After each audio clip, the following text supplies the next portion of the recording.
Arabian सी current. तो Arabian सी currents means कि यहाँ पे अरब सागर पर आने वाली जो मानसूनी हवा है उसके बारे में बताया है। Generally the monsoon in India starts in the beginning of the June at the Kerala in south India. Western Ghats obstruct the southwest monsoon winds coming over from the Arabian Sea, so the entire coast on the western slope of the Ghats receives the heavy rain. When these winds cross the western Ghat and the reaches the peninsular plate, and most of the moisture is reduced, and hence this the rewards regions get the rain. Mumbai gets more than 200 centimeter rain, while the Pune, which is a little further gets about the 75 centimeters range. तो यहाँ पे हमें बताया कि भारत की वर्षा ऋतु की जो यहाँ पे जनरली जो है ये स्टार्टिंग जो है दक्षिण में जो यहाँ पे साउथ में केरल से होती है जून मंथ में। एंड उसके बाद में बताया कि अरब सागर से आने वाली हवाओं जो है वह पश्चिमी घाट की पर्वतमाला में आती है। इस कारण से जो है पूरे पश्चिमी ढाल पर जो है वर्षा होती है, यहाँ पे हैवी रेन होती है। एंड पश्चिमी घाट पर से जो है यह हवाएं जो है दक्कन पर पहुँचती है, जिसमें कि नमी की मात्रा घट जाती है। इस कारण से उस क्षेत्र में जो है यहाँ पे बारिश कम होती है। एंड मुंबई में 200 सेंटीमीटर से ज़्यादा बारिश होती है। एंड उससे थोड़ी ही दूर जो आया हुआ पूना है, जहाँ पे 75 सेंटीमीटर से भी कम बारिश होती है। Rain decreases the northwards from the Kerala to Karnataka, Goa and the Maharashtra on the western coast.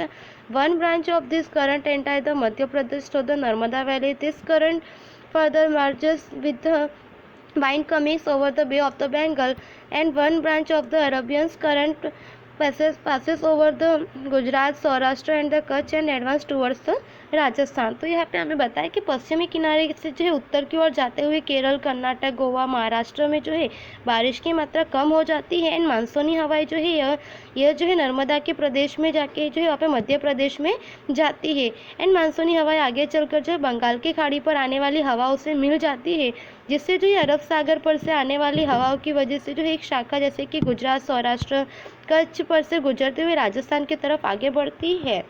And उसके बाद में हमें यहाँ पे बताया कि जिसकी वजह से जो है आपको यहाँ पे there are no high mountains dense forest in the Gujarat, and there is a possibility to the condensations of the moisture in these winds after the giving rain in the Gujarat. When the winds enter the Rajasthan, the contains less moisture and Rajasthan gets the less rain. Desert get the even than the 10 centimeters rainfall. तो यहाँ पे हमें बताया कि गुजरात में बहुत ऊंचे पर्वत या जो है यहाँ पे घने जंगल वगैरह नहीं है। इस कारण से जो है इन हवाओं में यहाँ पे जो है घनीभवन की मात्रा भी कम होती है, जिसके कारण गुजरात में जो बारिश कम होती है।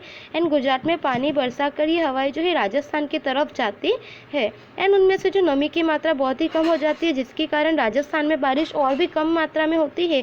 एंड रेगिस्तानी प्रदेश जो है राजस्थान में डेजर्ट्स वगैरह वहाँ पे 10 सेंटीमीटर से भी कम बारिश होती है।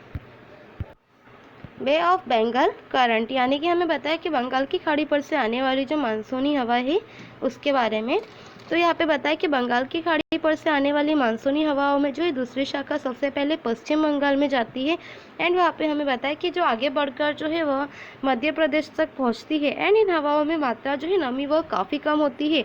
इन हवाओं के कारण जो है मेघालय में काफ़ी अच्छी हमें बारिश देखने को मिलती है, वहाँ पे हैवी रेन होती है एंड ज़्यादा बारिश होती है। उसके बाद में यहाँ पे हमें बताया कि गारो, खासी एंड जो है यहाँ पे जैंतिया पहाड़ियों की ढालों पर भी काफ़ी ज़्यादा हैवी रेनफॉल हमें देखने को मिलती है। पश्चिम की ओर से मुड़कर जो है यह हवाएं दक्षिण की तरफ जो है दक्षिण दिशा की तरफ बन जाती है। एंड पश्चिम बंगाल एंड जो है यहाँ पे उत्तर प्रदेश, बिहार, पंजाब वगैरह में जो है हरियाणा वगैरह पहुँचती है।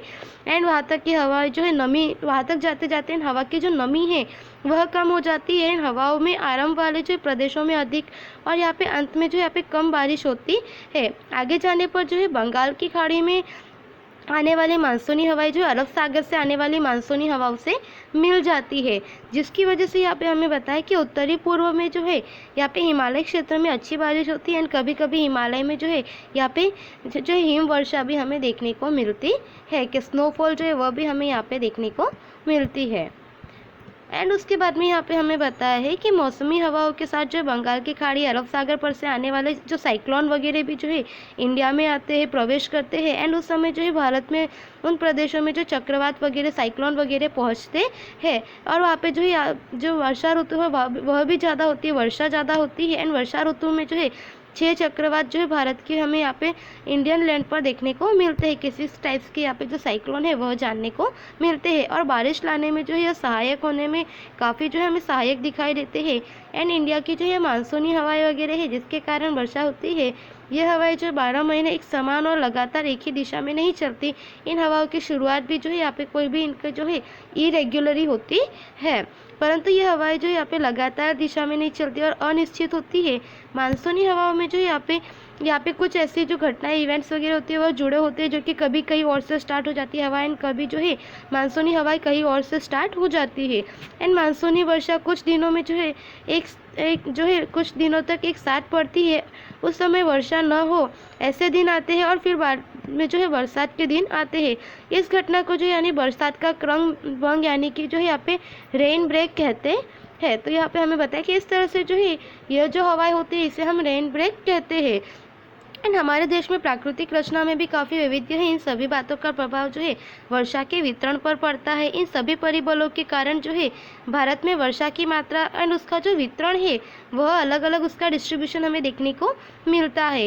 एंड यहाँ पे हमें बताया कि मेघालय एंड असम में जो है यहाँ पे हमें काफ़ी ज़्यादा बारिश देखने को मिलती है, जबकि राजस्थान, कश्मीर, लेह लद्दाख वगैरह जो है वहाँ पे हमें बहुत ही कम बारिश या तो फिर जो है इनसिग्निफिकेंट रेन यानी कि बहुत ही कम मात्रा में देखने को मिलती है। रिट्रीटिंग मानसून यानी कि अक्टूबर से नवंबर तक। तो यहाँ पे हमें बताया है कि जो यहाँ पे अक्टूबर से नवंबर तक जो मानसून का सीज़न होता है उसके बारे में बताया कि retreating monsoon during the between October and the November is better known as the retreating monsoon. The vertical sun rays gradually shift the southwards and create the low pressure over Indian Ocean in south. तो यहाँ पे हमें बताया कि इस timing during में जो मानसूनी रिट्रीटिंग होती है उसे हम मानसूनी रिट्रीटिंग की तरह जानते हैं कि इस समय में जो यहाँ पे मौसमी हवाएं वापस जाने का सीज़न होता है, जिसकी वजह से उसे हम मानसूनी जो है अपना मानसून रिटायरिंग कहते हैं। एंड यहाँ पे हमें बताया कि इस समय सनरेज जो है वह ग्रेजुअली वर्टिकल होती है साउथ में, जिसकी वजह से ओशियन सी में एंड इंडिया पे जो है यहाँ पे प्रेशर जो है यहाँ पे कम प्रेशर क्रिएट होता है। High pressure develops the gradually over the north India में जो काफ़ी प्रेशर हमें यहाँ पे हवा का जो है दबाव धीरे धीरे बढ़ता हुआ लगता है। By the end of the September, a fresh pressure system develops the Arabian Sea and the Bay of Bengal and weaken the monsoon winds which have already reached the part of the India. The pressure conditions changes afterwards. These winds are the flowing back towards the sea during the October-November. So this period is called the season of the retreating monsoon. तो यहाँ पे हमें बताया कि इस कारण से सितंबर के एंडिंग तक जो है यहाँ पे हमें नई परिस्थिति नई सिचुएशन देखने से जो है हमें यहाँ पे अरब सागर और बंगाल की खाड़ी में जो है वर्षा ऋतु के दरमियान भी जो है भारत के भूमि भागों पर जो है सब जगह मानसूनी हवाएं जो कमज़ोर पड़ जाती है। एंड इस दाब की परिस्थिति जो होती है इस कंडीशन में जो है यहाँ पे पवन वगैरह चेंज होते हैं, हवाएं चेंज होती है, जिसकी वजह से अक्टूबर नवंबर में जो है इंडियन लैंड पर जो है कई भागों पे हमें समुद्र की ओर से बहने हुई हवा देखने को मिलती है, जो कि समुद्र की ओर बहने लगती है। इस कारण से इस समय में वापस जो है यहाँ पे ये सारी बारिश की हवाएं जो है वह जाने लगती है एंड यहाँ पे जो इस ऋतु को नुकसान पहुँचाते हैं। इस ऋतु को जो है यहाँ पे मानसून हवाओं के ऋतु के रूप में पहचाने जाते हैं, रानी के रिट्रीटिंग मानसून की तरह जाना जाता है। एंड उसके बाद में बताया कि इस समय में जो है वर्षा ऋतु में शुष्क और ठंडी हवाओं की परिस्थिति यानी कि ड्राई एंड कूल वाइंड्स जो है वह स्टार्ट हो जाती है। एंड यहाँ पे हमें बताया कि यह ज़मीन जो है नमी वाली होती है एंड जो टेम्परेचर होता है डे का वह भी बढ़ जाता है। एंड रात में जो है यहाँ पे खुशनुमा ठंड होती है एंड यहाँ पे हाई टेम्परेचर एंड नमी की परिस्थिति जो सिचुएशंस होती है, जिसके कारण जो है यहाँ पे मौसम काफ़ी जो है यहाँ पे व्याकुल कर देने वाला होता है। एंड यहाँ पे हमें बताया कि इसे जो है अक्टूबर हीट कहा जाता है। एंड यहाँ पे हमें बताया है कि उत्तर भारत में यह जो भी कंडीशन होती है इसे क्वार का ताप जो है वह कहा जाता है, या तो फिर जो है भादों का ताप यानी कि जो है भादवरी ताप इसे कहा जाता है गुजरात में उस समय पे। नेक्स्ट है climate and human life. The climate of the India is the monsoonal type, and the irregularity and the uncertainty are its characteristics, which have a profound impact of the climate and the food, lifestyle, natures, and the people and agriculture. Besides the being and the agrarian country, India is under the total control of monsoon climate, and so the impact of the uncertainties of this monsoon swine seasons seen on the agriculture and the human life in India. Following are the major impacts of the climate of human life. तो यहाँ पे हमें बताया कि इस तरह से हमारे यहाँ के जो क्लाइमेट है, यह जो है मौसमी क्लाइमेट यानी कि मानसूनल का क्लाइमेट जो है वह उस टाइप की है हमारे यहाँ का क्लाइमेट। एंड यहाँ पे हमें बताया कि अनसर्टेनिटी, इरेग्युलरिटी जो है वह इसका कैरेक्टरिस्टिक्स है जो कि हमें देखने को मिलता है। एंड इसका प्रभाव जो है काफ़ी होता है, इसका काफ़ी इम्पैक्ट देखने को मिलता है, जैसे कि हमारे फूड में, लाइफस्टाइल में, नेचर में, एग्रीकल्चर प्रोडक्ट्स वगैरह में हमें इसका प्रोडक्ट जो है इसका इफेक्ट देखने को मिलता है। एंड उसके बाद में हमें बताया कि हमारी कंट्री जो है एग्रीग्रियन कंट्री है, जिसकी वजह से जो है हम यहाँ पे जो है लोग पूरी तरह से जो है बारिश के मौसम पर जो है डिपेंड रहते हैं, जिसमें कि यहाँ पे अनसर्टेनिटीज़ वगैरह जो होती है, जिसकी वजह से जो है यहाँ पे इस कारण कई बार जो है यहाँ पे अनिश्चितताओं का प्रभाव देखने को मिलता है, लोगों के जीवन में भी उसका प्रभाव दिखाई देता है। Due to the high temperature during the most of the year in India, the large variety of the crops can be cultivated, but the uncertainty of rains has resulted into the unpredictable productions. Most of the rain falls between June and the September, so where the irrigation is not possible, only a crop can be taken depending on the rainfall. तो यहाँ पे हमें बताया कि हमारे India में जो है पूरे साल में ज़्यादातर हाई टेम्परेचर देखने को मिलता है, जिसकी वजह से जो वैरायटी ऑफ द क्रॉप्स यानी कि जो इस प्रकार की डिफरेंट वैरायटीज़ की जो फसल वगैरह ली जा सकती है, परंतु यहाँ पे बारिश की जो इरेग्युलरिटी है, जिसकी वजह से यहाँ पे प्रोडक्शंस जो है वह भी हम यहाँ पे जो है अनप्रेडिक्टेबल होता है। एंड जून से सितंबर में जो यहाँ पे ज़्यादातर बारिश होती है, एंड जून से सितंबर में जो यहाँ पे बारिश नहीं होती है, जिसकी वजह से इरिगेशन की भी जो है यहाँ पे फैसिलिटी पूरी तरह से नहीं है, एंड यहाँ पे फसल जो है वह लेना मुश्किल होता है। इस तरह से यहाँ पे हमें बताया कि वर्षा ऋतु जो है वह जैसे कि the beginning as well as the rainy season is uncertain, so the many times water is not available to the crop at the proper time.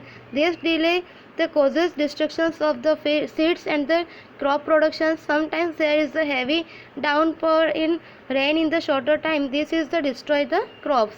Rivers get the flooded to the cause soil erosion, which is the long term reduces crop productions. When the rainy season is over, it creates the employment problems and the agriculture laborers, as the farming is not a year of the long work. Many agricultural laborers migrate to the cities due to the irregular rain. Some agro-based industries face the problems as they have not get the material like the cotton, sugarcane, tobacco, etc. Problems of the drinking water also becomes acute due to the irregular rain, and life in the desert or mountains regions becomes full of the hardship which directly affects the people's food, clothing and occupation etc. तो यहाँ पे हमें बताया कि वर्षा ऋतु जो है उसकी starting and ending जो है वह इरेग्युलर होती है। इस कारण से जो है हमें इरिगेशन जो है यहाँ पे कृषि वगैरह जो उसमें भी कई बार यहाँ पे जो है समय पर जो हमारी खेती वगैरह होती है उसे पानी नहीं मिलता है, जिसकी वजह से हमारा प्रोडक्शंस वगैरह जो है वह भी यहाँ पे जो इफेक्ट होता है उसको भी इम्पैक्ट होता है। एंड सीड्स वगैरह जो है वह भी यहाँ पे कई बार जो सीड्स एंड प्रोडक्शंस वगैरह जो डिस्ट्रॉय हो जाते हैं, यानी कि कम ज़्यादा बारिश में जो है कम समय में जो है ज़्यादा बारिश हो जाती है, जिसके कारण यहाँ पे जो है हमारी प्रोडक्शंस वगैरह जो है वह डिस्ट्रॉय होती है। एंड नदियों में बाढ़ वगैरह आती है, एंड जो यहाँ पे इरोजन होता है वह भी होता है, एंड आगे चलकर जो खेत में उत्पादन में कमी आती है, प्रोडक्शंस कम हो जाता है। वर्षा ऋतु पूरी होने के बाद जो है यहाँ पे जो भी लेबरर्स होते हैं, फार्मर लेबरर्स वगैरह जो है वे अपने जो है आगे के अपने लाइफ चलाने के लिए और जो पैसे कमाने के लिए जो एम्प्लॉयमेंट के लिए वे लोग जो है यहाँ पे आगे जो है दूसरी तरफ शहरों में सिटीज़ में वगैरह जाते हैं। तो इस तरह से यहाँ पे हमें बताया कि जैसे कि खेत में काम करने में जो है यहाँ पे उनको ज़्यादा जो है यहाँ पे पैसे वगैरह नहीं मिलते हैं, एंड इस टाइम पे जो है रेन वगैरह नहीं होती है, तो उस टाइम पे उनको दूसरे सिटीज़ में वगैरह जाना पड़ता है। जैसे कि हमें बताया कि कृषि आधारित जो भी जैसे कि एग्रीकल्चर प्रोडक्शंस जो भी है, जैसे कि कॉटन, शुगर केन, टोबैको वगैरह, ये सब जो है बारिश की अनियमितता और कच्चा माल जो नहीं मिलता है, रॉ मटेरियल, जिसकी वजह से कई प्रॉब्लम्स यहाँ पे फेस करनी पड़ती है। इरेग्युलर जो यहाँ पे रेन होती है, जिसके कारण जो पानी के पीने का पानी है उसकी प्रॉब्लम्स लोगों को फेस करनी पड़ती है। एंड डेजर्ट एंड जो माउंटेन्स प्लेसेस में रहने वाले जो लोग हैं उनके जो लाइफस्टाइल है वह काफ़ी डिफ़िकल्ट हो जाती है, उन पर जो है यहाँ पे क्लाइमेट का काफ़ी इफेक्ट पड़ता है। एंड यहाँ पे बताया कि जैसे कि जो भी हमारा फूड है, ऑक्यूपेशन है, क्लॉथिंग वगैरह जो है, इस पर हमें डायरेक्ट यहाँ पे जो उसका इम्पैक्ट देखने को मिलता है। तो स्टूडेंट्स, हमारा ये लेसन यहाँ पे कंप्लीट होता है। आपको एक्सरसाइज दी है जो नोटबुक में कंप्लीट करनी है। Thank you so much.